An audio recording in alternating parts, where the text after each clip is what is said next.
All right, before we get started, I'm sorry I do have to say something about that darn Mario Kart video. Look here. Look here, you. I'm sorry, coming on a little strong. Here's the thing.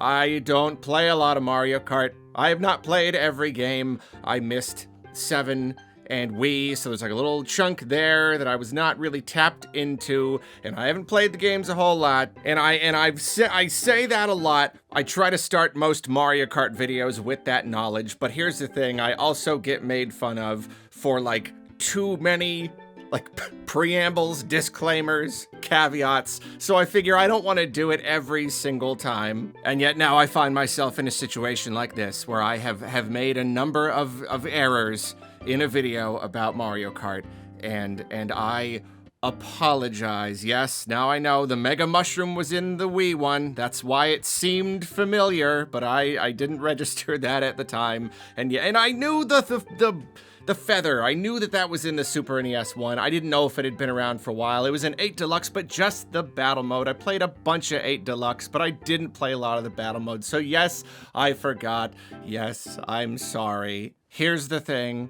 I hope that there is at least some value, some at all, in my opinion, on Mario Kart World and just it as a game design-wise and how much I'm excited to play it and all that. And going forward, I'm sorry, but I am going to make more mistakes. I simply am, and when that happens, I humbly request that if you take a quick glance at the comments and you see that hundreds and hundreds of other people have already corrected me on something, maybe just consider not. That's all I'm asking, is just consider going a little bit easy on me. Just a little. Anyway, on to the topic of the day. We've all been holding our breaths, waiting to see what Nintendo was going to do in terms of pricing and pre-orders. They delayed Switch 2 pre-orders. They were supposed to happen on April 9th, but then they had to delay them in the US and Canada,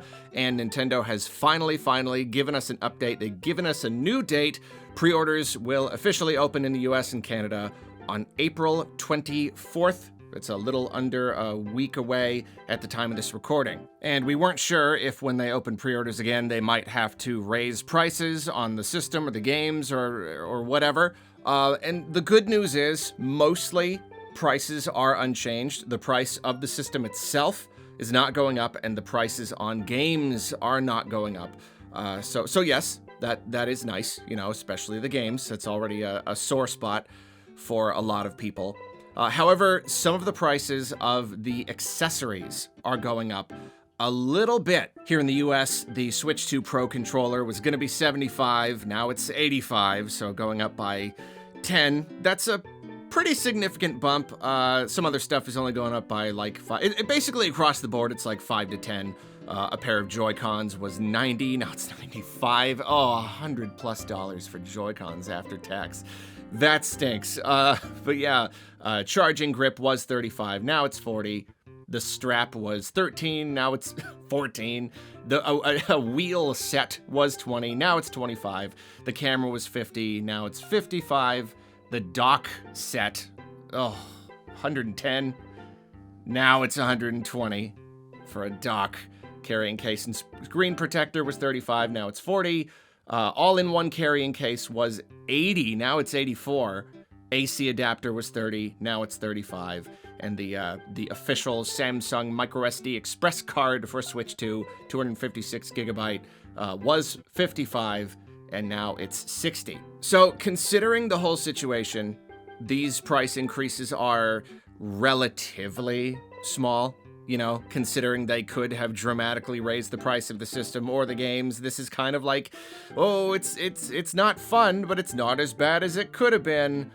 And really, I think this is just one area where they increased these prices here just because they kind of figured they could, because everybody is looking at them and wondering if they're going to raise prices. So they're like, okay, so that means that everybody knows raising prices is on the table. And yet, if we raise the prices of the games or the system, there's going to be a really, really big backlash. So I think right now, raising the prices of the accessories and slightly is kind of a very strategic move, because they know that they are going to be making less money going forward than they wanted to. They know that in the future, it may not be easy to make money in this territory in particular. They know that it's just, I don't know, it's not going to be necessarily just smooth sailing, and they know that they're going to have to increase prices somewhere. To me, this was like the lowest friction way to do that. You know what I mean? To just barely start introducing the idea of charging even more for stuff. And I'm not like defending that. I'm just saying I think that's their thinking right now. This was the best way for them to make some extra money while making people the least amount mad. You know what I mean? And so we could look at this as good news, and it certainly is good news, at least for the moment. The problem is that the whole tariff situation is still ongoing. The final decision has been delayed by like 90 days.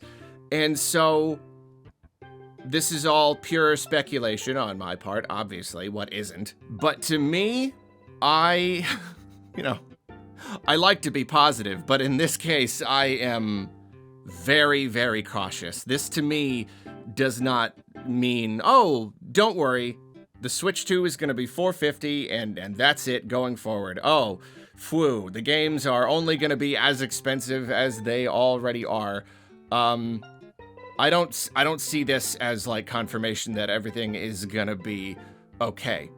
To me, what this is Nintendo delivering what they already promised.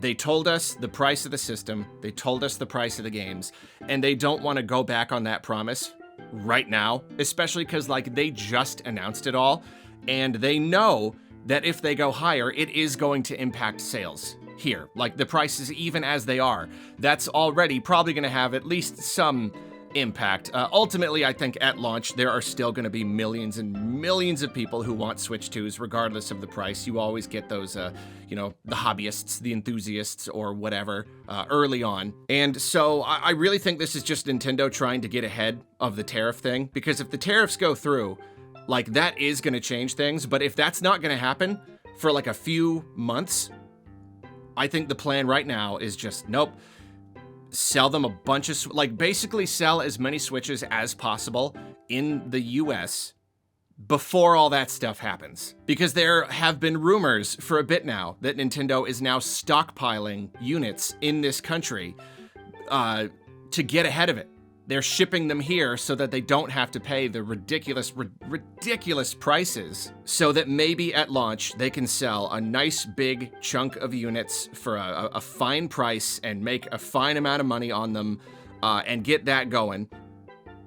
And then if all the tariff stuff goes through and it becomes very, very expensive for Nintendo to ship and sell units here, then they can kind of go from there.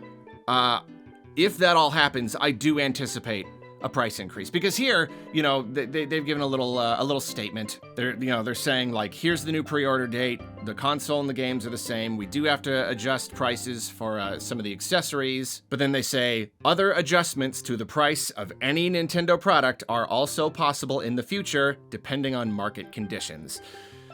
Like, basically, yeah. If things get really bad and tariffs dramatically cut into their profits, then like I do foresee price increases going forward. They're just not doing it now. They want there to be like a nice little launch. They want to sell a nice little chunk of systems here. But like, yeah, I'm not counting on things staying this way, because as we've talked about, Nintendo, in this situation, they're in a weird situation where they may have to raise their prices, but like, again, everybody might. It's just that we're all looking at Nintendo right now. They're like the first company, at least in the gaming space, on the scene, releasing a whole bunch of products around the proximity of this major economic thing that's going on.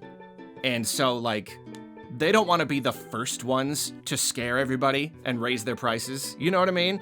Like, plenty of other companies if not all of them, may have to end up raising their prices, maybe even dramatically. The Japanese economy is not doing well right now. Yen is really weak, so we're seeing a lot of Japanese companies, even ones that are pretty successful. They do make a lot of money, and yet they're feeling that hit to their profits. You know, Sony has been regularly increasing the price of the PS5 and PSN service in a bunch of different territories. Like it is coming, and we may see a dramatic increase in prices in just about everything. But like, Nintendo's like, if and when that happens, we'll deal with it then. Let's not try to deal with it now and draw the ire of absolutely everybody. It's gonna be a lot more comfortable to do that if everybody else is doing it too, and it's very clear why it's happening. So all that to say, I want to see this as a positive, and it is, at least for the time being. But I'm not counting on it staying this way. And I mean, if anything, this really is going to drive a really just, it may be really hard to get a Switch 2 anyway, because if everyone is all whipped up into this frenzy thinking like this thing may be way more expensive down the line, we may get like this. I mean, they're throwing the slop in the trough, and all the bigs have all got to go for it at once, and this may be the only slop we're getting for a while. So I don't know. There may be something of a frenzy to like get to pick clean all of the supplies of the Switch 2 before things potentially get worse. But as always, we just gotta wait and see what happens. Everything is very, very up in the air right now, and it is very frustrating and unsettling. In fact, after this, I've gotta go and record a little note to put at the beginning of a video that's supposed to go out today, but now this has happened, and that kind of changes the conversation, so now I gotta do that. It's all craziness, but yeah, I don't know. Thank you for watching. I hope you have a great day. And if you're hoping to get a Switch 2 at launch, if you're hoping to snag a pre-order on April 24th, I wish you the best of luck.